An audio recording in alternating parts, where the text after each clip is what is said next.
I went online and found a template and printed it out. These heat-sensitive markers are the ones that I use, but there's other options. I have a link for more markers in the description down below. Here I've just flipped over my printout and I am adding pencil to the back. I'm basically making my own carbon paper. Here I'm taping down my template so when I draw the lines, it doesn't move. Now using a black marker, I'm just outlining the pencil lines. This is a black marker from the same pack.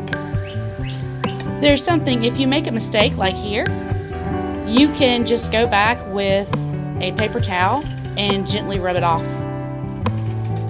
I always start with the black first because it makes a border to hold in the other colors.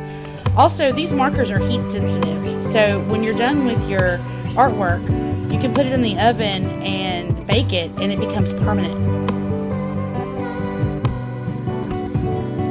I forgot to press the record button when I colored everything in. But here you can see me using the black marker, going back over it again to get a basic idea. When I did color it in, I made tiny little circles, little loops.